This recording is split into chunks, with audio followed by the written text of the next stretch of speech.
Welcome to today's episode of In Conversation, with this fourth series where we are focusing on the US market, and it's in collaboration with Unleash, who have their conference Unleash America at the end of March. In today's episode, I'm very lucky to be joined by Elizabeth Tweedale. Thanks for taking the time to join us. Thank you so much for having me. And you're a native of Iowa? Yes, I am. Middle America. Although moving soon to the Nevada-California border, right? Yes, exactly, to Lake Tahoe. I've been in London for 15 years, so it's time to go back home. I've heard of Lake Tahoe. It sounds quite exotic. So I'm excited for you. It sounds like it'll be a fun place to live, nonetheless. But sad that you're leaving London. Whilst you've been here, you've founded a company called Cipher. Do you want to just very quickly tell us a little bit about that company? Yeah, sure. So Cipher teaches children between the age of 6 and 12 how to code. So preparing them for their futures, the digital skills that they'll need. We do that through creative themes, and we've taught thousands of students, and we're the leading UK coding school, and now branching over back to the US. So that's a very exciting time for us. So where did the idea for Cypher Coders come from? It sort of came from my background. So my background is in computer science and also a master's in architecture. But I previously co-founded an artificial intelligence company, which I wrote the patented AI for with my co-founder. And acting as CTO, I saw firsthand this sort of digital skills shortage that was happening in the industry. I'm also a mom of 3 children. So I thought, number one, how are we going to fix this? The only way is to actually start young with these children. But then it sort of led into number 2, that there needs to be a better way to teach children computer science. And having been educated in computer science myself in undergrad, I kind of knew the ropes of what was out there, and then thought I could tackle this and find a new way to teach. You mentioned that you're a mother of 3 yourself. Yes. And you also mentioned that Cipher specifically looks at ages 6 to 12. Before we get into possibly why 6 to 12, when did you start thinking, as a mother, you know what, it would be good for my kids to have an understanding of some of the languages or what software might be? Yeah. Well, this was about 2013. So my eldest child was about 4 or 5 by then. And interestingly, that's when I was also working in architecture, designing buildings using code. So I saw a lot of my contemporaries trying to teach themselves how to code and just running up against hurdles because they were learning something like Python just to upskill in that language, but not understanding the broader picture of computer science and coding. And so I thought, he's 4, he's on an iPad already. It's going to be even more digitally native than, I can comprehend, or even, people 10 or 20 years younger than I am.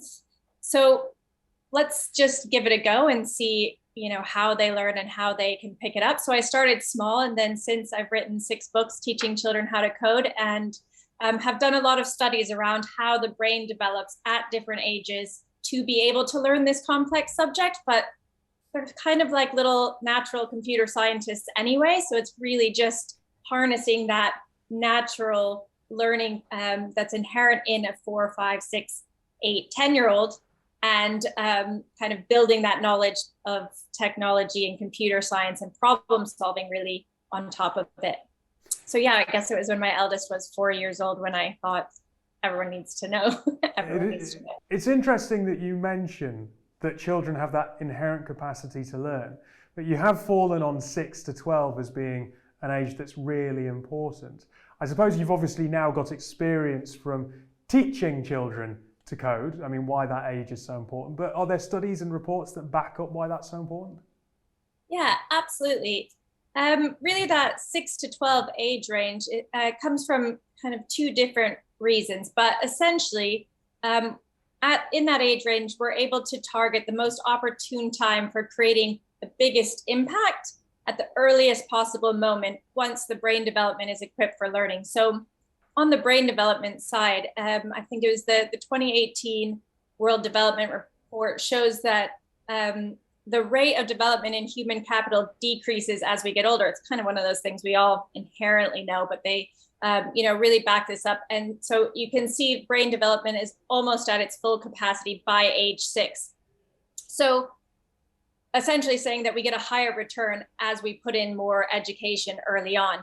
The second part is actually really interesting. It shows that a STEM education journal study that students' interest in technology before the age of 13 is actually the precursor to their long-term success in the educational system, and actually choosing that to progress within their education for their higher years education, but also within their careers moving forward.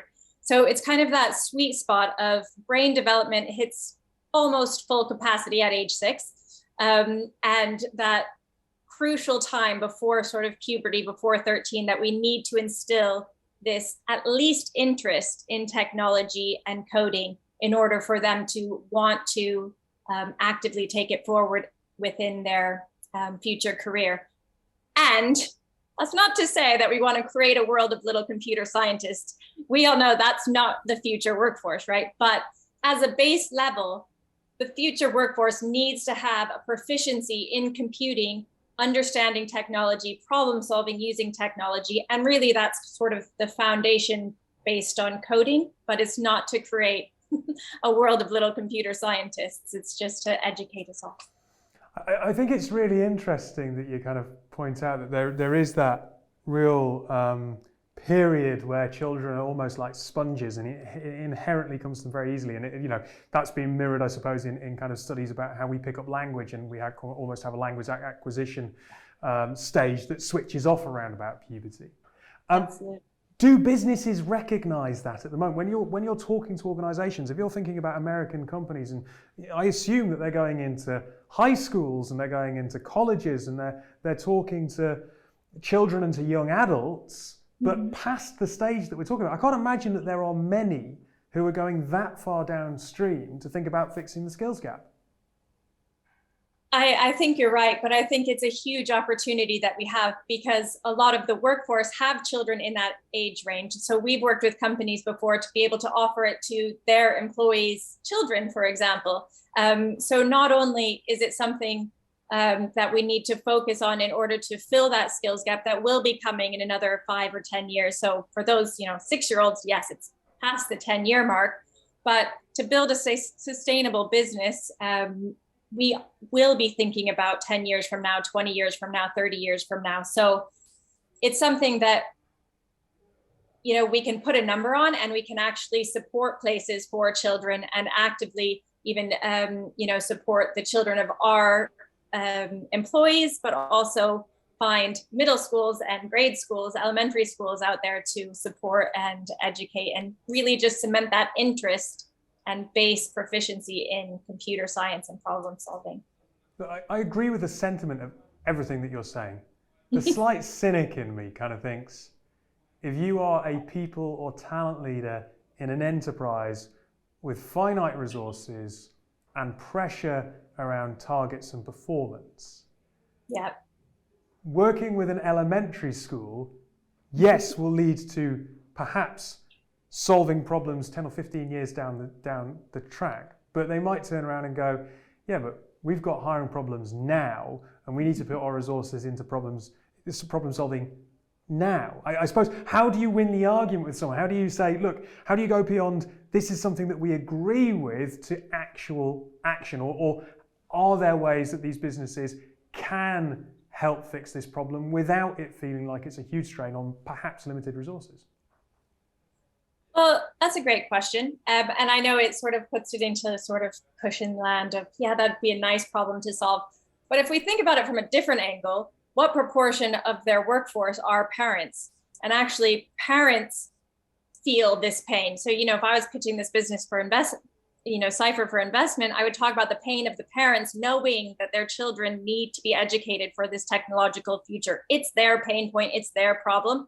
Industry seeing it a little bit later, 10, 15 years later than that 6 to 12 age range, but actually helping your employees that are parents fix their problems is, a big win. in my view, and might actually, hit their bottom line more quickly, or be more measurable for that.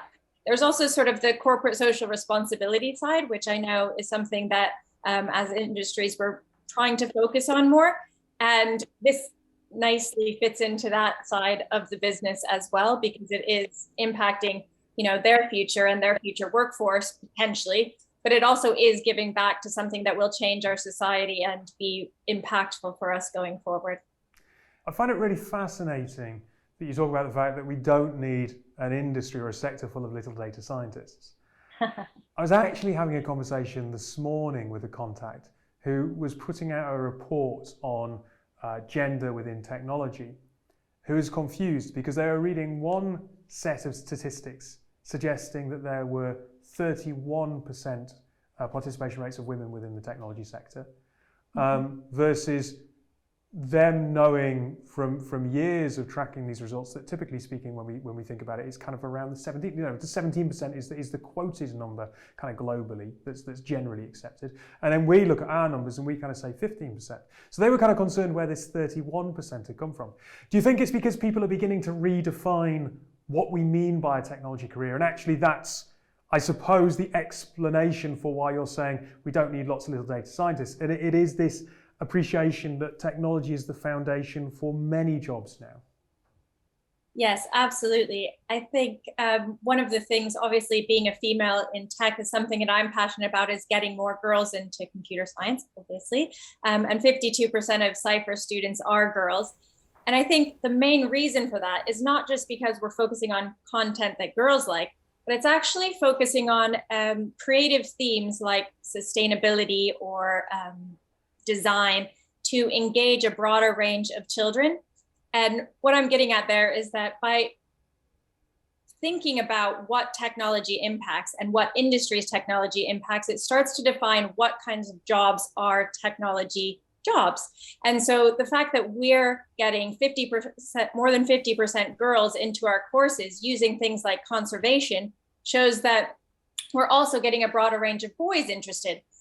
And that sort of links up with what types of careers should be considered tech careers. Is it just the people that are sitting behind the scenes and writing out the algorithms? Because those aren't the ones that are necessarily coding it or making the websites, right? There's kind of three little niche pieces of what you would call a coder these days. But actually, if we look at something like digital marketing and Google Analytics and tying together all of these analytical softwares, people are behind the scenes writing a lot of code, and that's generally happening, say, the marketing industry. If you look at marketing statistics and the gender balance in marketing, I guarantee you it's more swayed towards the female thing anyway. So what we're getting at is understanding and sort of starting to adapt and change our understanding of what a technology career is, and that actually it's starting to filter its way into all careers. So you will still have those hyper-specific,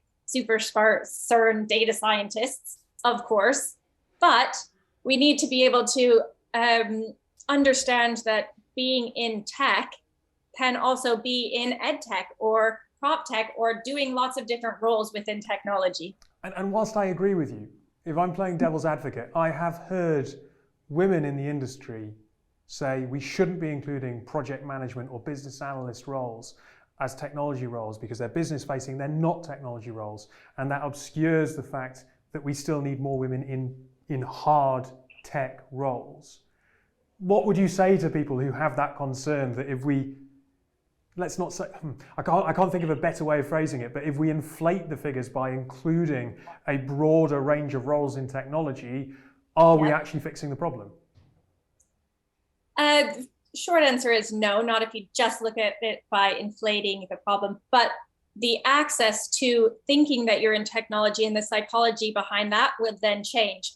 I am a huge proponent of, yes, we should have more representation of women and men writing algorithms, for example. And that's why, GoSpace's patented AI that I wrote with my co-founder, we are in complete agreement that we wouldn't have gotten to this amazing solution if it weren't for the brain and the way that a female thinks, me, with the way that a male thinks. And so in order to create technology of the future, we absolutely need to have representation of both female ways of thinking and male ways of thinking. But when I went to computer science school and it was a bunch of boys playing video games, luckily I also like to play video games, I fit in, right? So if we can change the perception of technology careers being ballooned out and broadened, then we'll have more girls that will actually go into that hyper-specific data scientist or full stack developer role because it'll be more inclusive. So I think we would win still. So if we get more 6 to 12-year-olds involved in or interested in technology, even in a creative sense, there is more chance of a high proportion of those going to become kind of a data scientist who's very, very technical. Absolutely, exactly. So look, this is great that you've set up a company to address these problems, but why can't public education fix these problems?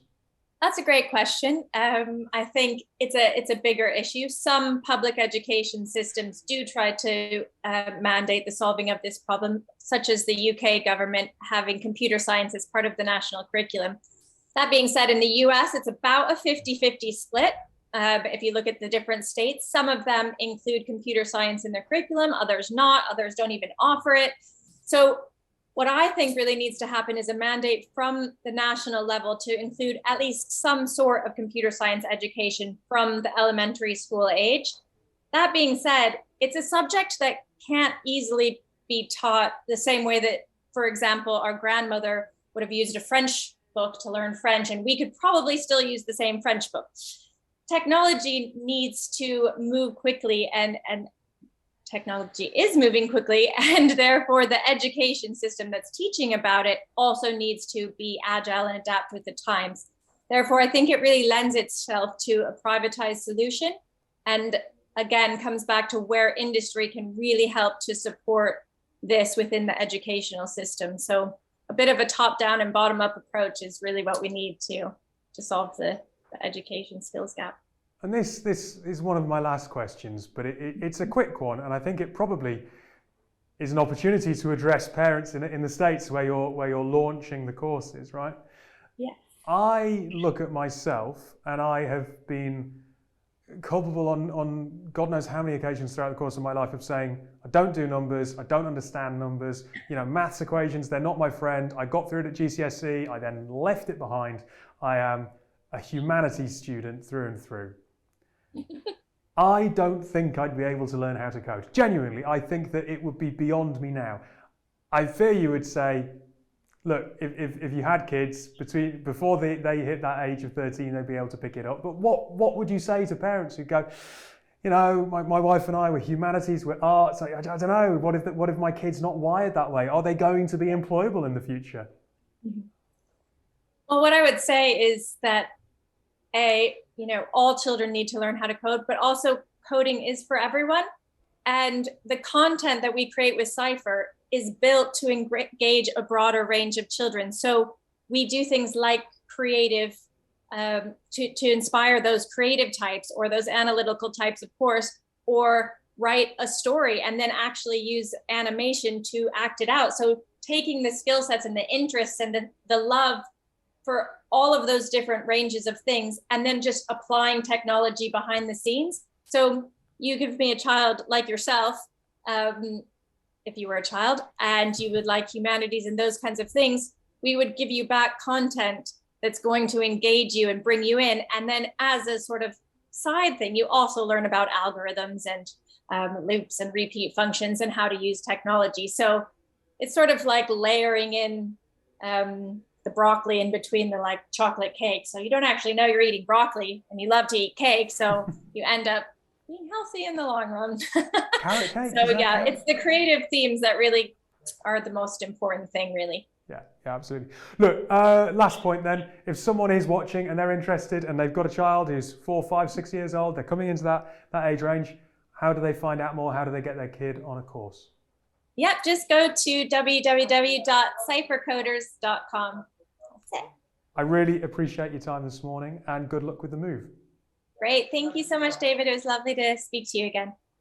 If you've enjoyed today's episode of In Conversation With, please head over to the Harvey Nash Group website to see all of the episodes in this series where we're focused on the US. And do head over to Unleash, find out about Unleash America, where this conference will be focused on education and skills in the States.